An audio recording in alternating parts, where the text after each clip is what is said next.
नमस्कार ladies and gentlemen, my name is Nikhil and I have Dr. Ashish Sabharwal with me. हम इस video के अंदर ना बात करने वाले हैं पेनाइल इम्प्लांट्स के ऊपर कि लाइफ पेनाइल इम्प्लांट के बाद होती कैसी है, व्हाट टू एक्सपेक्ट, मेरी सेक्स लाइफ कैसी होगी, मेरी रेगुलर लाइफ कैसी होगी, can I walk, would I have the natural sex. So all these questions would be covered in this video start करते हैं. So the first question is what is a penile implant. देखिए, penile implant erectile dysfunction का last treatment है. अगर आपको दवाइयाँ, penile injection, vacuum therapy, shockwave, P shot ये सब काम नहीं कर रहे, तो फिर एक परमानेंट इलाज जो गारंटी देता है कि आप उसका सक्सेसफुली सेक्स कर पाओगे, वो है पिनाइल इम्प्लांट. ये एक सर्जरी होती है जिसमें हम लोग पेनिस के अंदर इम्प्लांट्स लगा देते हैं और वो दो इम्प्लांट्स पेनिस को सपोर्ट देती है, पेनिस को हार्डनेस देती है. उस हार्डनेस से पेशेंट सेक्स कर सकता है. इम्प्लांट दो टाइप के होते हैं, एक तो मेलेबल इम्प्लांट और एक इन्फ्लेटेबल इम्प्लांट. मेलेबल में दो रॉड्स होती हैं जो पेनिस के अंदर, कॉर्पोरा के अंदर डाल देते हैं. वो सिर्फ डाउन करने में डाउन होती हैं, अप करने में अप करके सेक्स करता है पेशेंट. लेकिन इरेक्शन जो होती है वो साइज पेशेंट का हमेशा इम्प्लांट का सेम ही रहता है. और दूसरे इन्फ्लेटेबल इम्प्लांट, उसमें तीन पार्ट होते हैं, पिनाइल सिलेंडर और नीचे स्क्रोटल पंप और एक रेट्रोपिक रिजर्वायर. तो ये तीन पार्ट जो होते हैं, इसमें हमेशा पानी जो होता है पेट के अंदर रिजर्वायर में रहता है. लेकिन जब भी हम पंप को स्क्वीज करते हैं तो वो पानी पेट से उस पंप से होता हुआ पेनिस के अंदर जाता है, सिलेंडर्स में जाता है, उससे इरेक्शन आती है. तो सेक्स के टाइम पे वो सिलेंडर्स इन्फ्लेटेड रहते हैं. सेक्स के बाद फिर पेनिस डिफ्लेट हो जाता है, बिल्कुल श्रंकन जैसे एक नॉर्मल पेनिस होता है.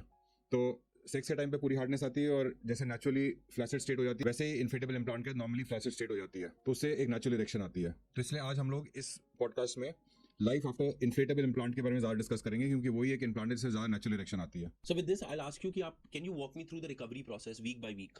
देखिए, इमीडिएटली आफ्टर सर्जरी पेशेंट को हम लोग रिकवरी से रूम में ले जाते हैं. 24 आवर्स ड्रेसिंग रहती है. ड्रेसिंग के टाइम पे कैथेटर भी रहता है और पेशेंट बेड पे रहता है. 4 से 6 घंटे बाद हम लोग खाने को दे देते हैं. नॉर्मल खाना स्टार्ट करता है पेशेंट. नेक्स्ट डे ड्रेसिंग खोलते हैं, कैथेटर निकालते हैं. पेशेंट नॉर्मली बाथरूम जाके यूरिन करता है. स्वेलिंग थोड़ी बहुत होती है जो 2 हफ्ते तक रहती है. स्वेलिंग आस्ते आस्ते कम हो जाती है, जिसके लिए मेडिसिन भी देते हैं और साथ में पेशेंट ड्रेसिंग भी करता है और आइस पैक भी लगाता है. इसके अलावा पेन भी आस्ते आस्ते कम होती रहती है.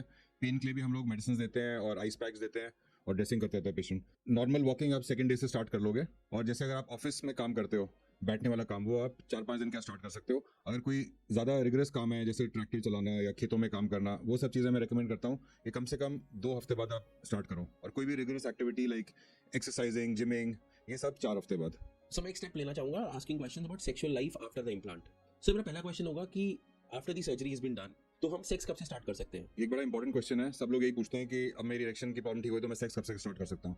तो देखिए, आप जब सर्जरी के बाद देखेंगे तो आपको सब कुछ नॉर्मल लगेगा. आपको लगेगा कि मैं 2 दिन के बाद भी सेक्स स्टार्ट कर सकता हूँ. देखिए, अंदर हम लोगों ने सर्जरी करी है तो अभी टिश्यू सारे हील नहीं हुए.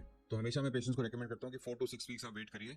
जब आप बिल्कुल पेन फ्री हो जाएंगे, स्वेलिंग खत्म हो जाएगी, वुंड अच्छी तरह हील कर जाएगा, उसके बाद ही सेक्स स्टार्ट करिए. तो यूजुअली 4 to 6 वीक्स लगते हैं, उसके बाद आप सेक्स स्टार्ट कर सकते हैं. And sir, how does sex feel? तो देखिए, इम्प्लांट सर्जरी का सेक्स बिल्कुल नेचुरल फील होता है. नेचुरल का मतलब है आपको भी कोई ऐसी पेन नहीं होगी, एबनॉर्मल चीज़ नहीं लगेगी. आपके पार्टनर को भी सब कुछ नॉर्मल लगेगा. ऐसा नहीं लगेगा कोई हार्ड चीज़ आपके पेनिस के अंदर है. जैसे नॉर्मल इरेक्शन में फीलिंग आती है पेनिस की वेजिना के अंदर, वैसे ही इम्प्लांट के बाद भी आती है. हार्डनेस अच्छी आएगी. इंपॉर्टेंट चीज़ है, रिलायबल इरेक्शन होगी.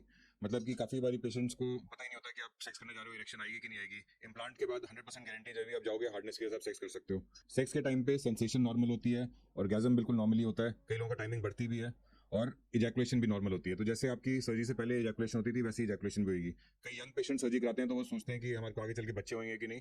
सीमेन डिस्चार्ज में कोई प्रॉब्लम नहीं होती, इजैकुलेशन में कोई प्रॉब्लम नहीं होती, सीमेन क्वालिटी में कोई प्रॉब्लम नहीं होती. तो आराम से इम्प्लांट के बाद आप बच्चे कर सकते हैं, नॉर्मल अपनी फैमिली लाइफ लीड कर सकते हैं. Sir, after the penile implant what is the usually duration of the erection? आप जितना चाहो सेक्स कर सकते हो. आपकी इरेक्शन बनी रहेगी, हार्डनेस बनी रहेगी. तो अगर आप 5 मिनट चाहते हो, 10 मिनट चाहते हो, जितना चाहोगे आप सेक्स कर सकते हो. जब आपको सेक्स नहीं करना, पंप को डिफ्लेट कर दो या पेनिस को डाउन कर दो, आप सेक्स करना बंद कर सकते हो. तो ये चीज़ बिल्कुल मैकेनिकल है. हार्डनेस आपकी बनी रहेगी जब तक आप चाहते हो.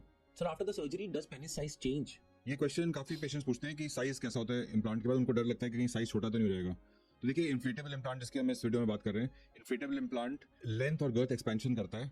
इसका ये मतलब नहीं कि साइज बड़ा हो जाएगा, लेकिन इसका ये मतलब है कि इम्प्लांट के बाद कभी कभी जो मेलेबल इम्प्लांट है उसमें मेम्ब्रेन होती है, सूडो मेम्ब्रेन बन जाती है, उसकी वजह से थोड़ा पेनिस का साइज श्रंकन लगता है. इन्फ्लेटेबल इम्प्लांट में क्योंकि लेंथ एंड गर्थ एक्सपेंशन होती है, वो वाली मेम्ब्रेन नहीं बनती.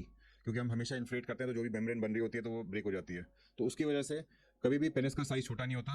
बल्कि स्पेशली डायबिटिक पेशेंट्स में जिनको लग रहा है कि मेरा पेनिस का साइज काफी छोटा हो गया, उनके लिए इन्फ्लेटेबल इम्प्लांट अगर वो अफोर्ड कर सकते हैं तो बेस्ट इम्प्लांट है. क्योंकि उससे लेंथ एंड गर्थ एक्सपेंशन की वजह से उनको मैक्सिमम लेंथ और गर्थ मिलेगी और साइज अच्छा आएगा, प्लस हार्डनेस भी अच्छी आएगी.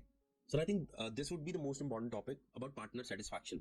Sir, I want you to shed light on this. Surgery के बाद पेशेंट और पार्टनर सेटिस्फैक्शन मोर देन 95% होता है. सेटिस्फैक्शन क्यों होता है? हार्डनेस अच्छी है इम्प्लांट के बाद, नेचुरल इरेक्शन होती है, उससे नेचुरल इंटरकोर्स होता है। जब आप चाहो तब इंटरकोर्स हो सकता है, ऐसा नहीं है कि आपको प्रिपेयर करना पड़ रहा है। अभी आपका पार्टनर रेडी है और आपका इरेक्शन ही नहीं हो रही, तो एक तो स्पॉन्टेनियस इरेक्शन हो सकती है, जब भी आप चाहो इरेक्शन हो सकती है और हार्डनेस अच्छी आती है। तो पार्टनर सेटिस्फैक्शन और पेशेंट सेटिस्फैक्शन मोर देन 95% है इम्प्लांट सर्जरी के बाद। ओके। और मैं 100% इसलिए नहीं बोल रहा क्योंकि कई patients implant surgery unrealistic expectations की वजह से कराते हैं। उनको लगता है साइज बढ़ जाएगा या टाइमिंग बढ़ जाएगी। इम्प्लांट सर्जरी साइज बढ़ाने के लिए, टाइमिंग बढ़ाने के लिए नहीं होती, ये इरेक्टाइल डिसफंक्शन की ट्रीटमेंट के लिए होती है। और जो लोग रियलिस्टिक एक्सपेक्टेशन से कर रहे हैं कि मेरे को इरेक्टाइल डिसफंक्शन का क्योर चाहिए, हार्डनेस अच्छी चाहिए, पेनिट्रेटिव इंटरकोर्स में ठीक कर सकता हूँ, उसमें partner and patient satisfaction is 100%। Sir, अब मैं नेक्स्ट सेगमेंट में जाना चाहूंगा। I want to know about daily life after the penile implant. So walking, sitting, sports, is it natural? हाँ, तो वॉकिंग आप 3 to 5 डेज का स्टार्ट कर सकते हो। सिटिंग तो आप नेक्स्ट डे स्टार्ट कर सकते हो। रनिंग, जॉगिंग, स्विमिंग, ये सब आप 1 मंथ का स्टार्ट कर सकते हो। तो 1 मंथ के बाद मैक्सिमम 8 वीक्स के बाद, 6 to 8 वीक्स, 2 महीने के बाद बिल्कुल नॉर्मल लाइफ आप जी सकते हो। कोई आपको एक्टिविटी में लिमिटेशन नहीं है। तो ये सब फर्स्ट मंथ, 1.5 मंथ थोड़ी रिस्ट्रिक्शन हम रखते हैं, लेकिन आफ्टर 1.5 2 मंथ्स कोई रिस्ट्रिक्शन नहीं है, बिल्कुल नॉर्मल एक्टिविटी होती है, डेली लाइफ बिल्कुल नॉर्मल चलती है। सर, एक ना क्वेश्चन है रिगार्डिंग एयरपोर्ट स्कैनर्स, या फिर जो मॉल में जाते हैं तब स्कैन होता है। Does this get detected? देखिए, ये काफी लोगों का क्वेश्चन होता है क्योंकि इम्प्लांट एक सीक्रेटिव चीज है और पेशेंट्स चाहते हैं कि ऐसा नहीं हो कि कहीं पे स्कैनर में बीप करे या कुछ, क्योंकि जैसे अगर ऑर्थोपेडिक इम्प्लांट्स हैं वो तो दिखते हैं एयरपोर्ट स्कैनर्स पे, लेकिन पिनाइल इम्प्लांट होता है उसमें ज्यादा सिलिकॉन होता है, मेटल बहुत ही कम या ना के बराबर होता है। तो इसलिए एयरपोर्ट स्कैनर्स या मॉल पे जो स्कैनर्स होते हैं उसमें कभी भी डिटेक्ट नहीं होता, कभी बीप नहीं होता, कोई अलार्म नहीं होता। And as a human, how does the implant feel? Does it feel natural? Implant की जो कवरिंग होती है वो सिलिकॉन की होती है। सिलिकॉन एक मेटल और नॉन मेटल के बीच का चीज होती है, और ये जो होता है जब बॉडी के अंदर पेनिस करने लगता है, बिल्कुल नेचुरल इरेक्शन की टाइम जो फर्मनेस आती है वैसे ही फर्म फील करता है। तो बिल्कुल नेचुरल फील आती है, कोई आर्टिफिशियल फील नहीं आती इम्प्लांट के बाद। So now we gonna move to the next segment, और हम बात करेंगे about the long term expectations of it. Usually जो इम्प्लांट है उस डिवाइस का लाइफ स्पैन कितना होता है? देखिए, हम लोग अभी इन्फ्लेटेबल इम्प्लांट्स की बात कर रहे हैं, तो इन्फ्लेटेबल इम्प्लांट्स यूजली 10-15 ईयर्स तक तो बिना किसी प्रॉब्लम के रहते हैं। आजकल जो लेटेस्ट इम्प्लांट्स हैं वो उससे ज़्यादा लंबा भी चल सकते हैं, लेकिन फिर भी क्योंकि मल्टीपल पीसेज हैं तो यूजली 15-20 ईयर्स के बाद इनको चेंज करना ही पड़ता है, कुछ ना कुछ पीसेज में प्रॉब्लम आ जाती है। ये आपको समझना चाहिए कि 10-15 ईयर्स का जब चेंज करना है, बहुत ईजी प्रोसेस है चेंज करने का। ऐसा नहीं है कि आपको कोई कॉम्प्लिकेटेड चीज़ करनी पड़ेगी। पहली सर्जरी ज़्यादा ईजी है, सेकंड सर्जरी करना जिसमें इम्प्लांट रिप्लेस हो जाता है। कई पेशेंट्स इम्प्लांट एक बारी करके उसका निकलवा के परमानेंटली निकलवा के रखना चाहते हैं, उसमें भी कोई प्रॉब्लम नहीं है। आपकी नॉर्मल यूरिनेशन, बाकी सब चीज़ें बिल्कुल नॉर्मल चलती रहेंगी, इम्प्लांट निकालने से कोई साइड इफेक्ट नहीं होता। सर, ये जो इम्प्लांट है कितना रिलायबल है? ये इंपॉर्टेंट क्वेश्चन है क्योंकि आप सर्जरी करा रहे हो कि सेक्स करना है, और अगर आप ये सर्जरी करा के सेक्स ही ना कर पाओ तो बड़ी प्रॉब्लम होगी कि आपने सर्जरी भी करा ली और फायदा भी नहीं हुआ। तो inflatable implants are very reliable, almost 100% guarantee है कि आप इम्प्लांट के बाद सेक्स कर पाओगे, कोई प्रॉब्लम नहीं होगी। और हमेशा जब आप चाहोगे आप इन्फ्लेट करके हार्डनेस लाके आप सेक्स कर सकते हो अपने पार्टनर के साथ। And how does the maintenance part of the device work? देखिए, इम्प्लांट की मेंटेनेंस कोई खास नहीं है। बेसिकली आपको शुरू में एक्टिवेशन डीएक्टिवेशन साइक्लिंग करनी होती है, पहले 4 to 6 वीक्स, 3 मंथ्स तक। उसके बाद ऐसी कोई मेंटेनेंस नहीं है।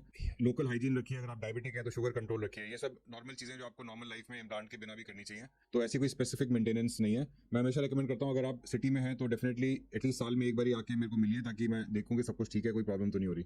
बट अगर आप नहीं भी आ सकते, कहीं बाहर से हैं, तो काफी लोग बस व्हाट्सएप पे कॉन्टैक्ट करके मेरे से टच में रहते हैं और कोई ज्यादा प्रॉब्लम नहीं होती। All this surgery, penile implant, there is a lot of emotional and psychological thing. I want you to talk about how does a person get through the emotional and psychological part of this? देखिए, erectile dysfunction एक physical problem ही नहीं, काफी emotional psychological problem भी है। काफी patient depress हो जाते हैं, उनको कुछ काम करने का मन नहीं करता, फ्रस्ट्रेटेड हो जाते हैं। कई पेशेंट्स को आगे कहते हैं कि सर मेरी वाइफ से डाइवोर्स हो गया, मेरी बीवी मेरे को छोड़ के चली गई, मैं बहुत डिप्रेस्ड हूँ। कई लोग इतना हो जाते हैं कि वो सुसाइडल थॉट्स भी आने लगते हैं कि मैं सुसाइड कर लूंगा, मेरी लाइफ खराब हो गई। एक पेशेंट मेरे पास आया था, वो कहता है कि सर मेरे पास सब कुछ है, मैंने बहुत मेहनत करी है, मेरे पास पैसे हैं, धन है, घर है, कोई प्रॉब्लम नहीं है, बट जो चीज़ मेरे बिल्कुल इंपॉर्टेंट है मेरी लाइफ में, सबसे इंपॉर्टेंट है मेरे दिल के पास है, सेक्स करना अपने पार्टनर के साथ, वो मैं नहीं कर पा रहा, मैं बहुत डिप्रेस्ड हूँ। तो बहुत इमोशनल साइकोलॉजिकल प्रॉब्लम्स होती हैं, और इम्प्लांट सर्जरी ये सारी प्रॉब्लम ठीक हो जाती है, डिप्रेशन चली जाती है, फ्रस्ट्रेशन ठीक हो जाती है, पेशेंट्स खुश होते हैं। काफ़ी पेशेंट मेरे को खुश होकर आके कहते हैं सर मेरी पुरानी लाइफ वापस आ गई है, मैं बहुत खुश हूँ। काफी लोगों का मानना है कि after the penile implant surgery जो सेक्स होता है ना, इट वोंट फील नेचुरल। हाँ, ये काफी लोगों का मानना है, लेकिन ये गलत थॉट है, ये एक टोटल मिथ है। इम्प्लांट सर्जरी के बाद सेक्स बिल्कुल नेचुरल होता है, आपको या आपके पार्टनर को कुछ एबनॉर्मल नहीं फील होएगा, सेंसेशन नॉर्मल होगी, इजैकुलेशन नॉर्मल होगी, फर्मनेस, हार्डनेस बिल्कुल नॉर्मल होगी। ऐसा नहीं लगेगा कि पेनिस के अंदर कुछ अजीब सी चीज, कुछ हार्ड चीज है जिसकी वजह से आप सेक्स कर रहे हो। सर, अगली मिथ है कि penile implant surgery is only for older main, ये बूढ़े लोगों के लिए है। नहीं, ऐसी बात नहीं है। काफी यंग पेशेंट्स की भी हम पेनाइल इम्प्लांट सर्जरी करते हैं। काफी यंग एज में पेशेंट्स को arterial blockage, Venus leakage, diabetes, ये सब आजकल हो रहा है, जिसकी वजह से इरेक्शन की प्रॉब्लम है और वो अपने पार्टनर के साथ काफी दवाइयां ये सब ट्राई करने के बावजूद सेक्स नहीं कर पा रहे। तो यंग एज में भी हम पेनाइल इम्प्लांट सर्जरी कर सकते हैं। यूजली मेरा बॉटम लाइन कट ऑफ है 20 ईयर्स। 20 ईयर्स से पहले मैं कभी इम्प्लांट सर्जरी नहीं करता, चाहे कितनी भी प्रॉब्लम हुए। लेकिन 20 ईयर्स के बाद जब आप प्रॉपर्ली अपना कंसेंट दे पाओ, आपके पेरेंट्स आपको कंसेंट दे पाए, तो सबके कंसेंट के साथ हम लोग सर्जरी कर सकते हैं अगर आपको इरेक्टाइल डिसफंक्शन की प्रॉब्लम है तो। सर, मेरी आखिरी मिथ है कि आफ्टर पेनाइल इम्प्लांट सर्जरी जो रिकवरी है ना वो बहुत पेनफुल है। बिल्कुल भी पेनफुल नहीं है। पहले 24 घंटे में I would say it is a little bit more painful, तो उस टाइम तो हम एडमिट ही रखते हैं और इंजेक्टेबल एंटीबायोटिक्स और पेन किलर्स देते हैं जिससे पेन ज़्यादा नहीं होती, आप आराम से नॉर्मली सोते हो। और नेक्स्ट डे जब हम ड्रेसिंग खोल देते हैं तो उसके बाद पेन ना के बराबर होती है, थोड़ी बहुत जो होती है हम लोग ओरल टैबलेट से कंट्रोल करते हैं।